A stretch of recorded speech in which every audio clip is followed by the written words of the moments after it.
Story time.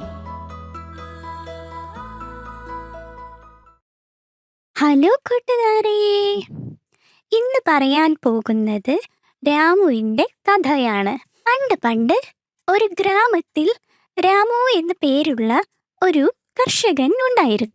ഭാര്യയും 2 കുട്ടികളുമായി സന്തോഷത്തോടെയായിരുന്നു രാമു ജീവിച്ചിരുന്നത്. രാമു കുറച്ച് സ്ഥലം പാട്ടത്തിന് എടുത്തിട്ട് അതിലായിരുന്നു കൃഷി ഇറക്കിയിരുന്നത്. ഭൂ ഉടമ ഒരു ദുഷ്ടനായിരുന്നു. രാമുവിനെ പോലത്തെ കർഷകരിൽ നിന്നും വലിയ പാട്ടത്തുകയായിരുന്നു വാങ്ങിയിരുന്നത്. അങ്ങനെയിരിക്കെ രാമു തൻ്റെ നിലത്തിൽ നെല്ല് വിതച്ചു.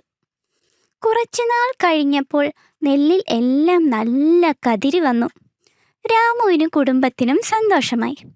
ഇത്തവണ നല്ല വിളവ് ലഭിക്കും, രാമു മനസ്സിൽ കരുതി. പക്ഷേ കുറച്ചുനാൾ കഴിഞ്ഞപ്പോൾ ആ ഗ്രാമത്തിൽ വരൾച്ച വന്നു. കുളങ്ങൾ വറ്റി വരണ്ടു. കിണറുകളിൽ കുടിക്കാൻ മാത്രമുള്ള വെള്ളം മാത്രം. രാമുവിൻ്റെ നെൽച്ചെടികളെല്ലാം ഉണങ്ങി നശിച്ചു. രാമുവിൻ്റെ ഭൂ ഉടമ പാട്ടപ്പണം ചോദിക്കാൻ തുടങ്ങി. ഭൂ ഉടമയുടെ സ്ഥലത്ത് കൃഷി ചെയ്യാൻ രാമുവിനെ അനുവദിക്കുന്നതിന് പകരമായി രാമുവിൽ നിന്നും വാങ്ങിക്കുന്ന പണത്തെയാണ് പാട്ടപ്പണം എന്ന് പറയുന്നത്. കൃഷിയൊക്കെ നശിച്ച കാരണം രാമുവിന് പണമൊന്നും കിട്ടിയില്ല. അതുകൊണ്ട് തന്നെ ഭൂ ഉടമയുടെ പണം കൊടുക്കാനും സാധിച്ചില്ല.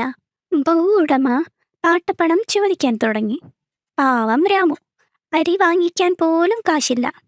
ഭൂ ഉടമ അടുത്ത ആഴ്ച വരും, അപ്പോൾ പണം തന്നേ പറ്റൂ എന്ന് പറഞ്ഞ് തിരിച്ചുപോയി. രാമുവും ഭാര്യയും ആശങ്കയിലായി.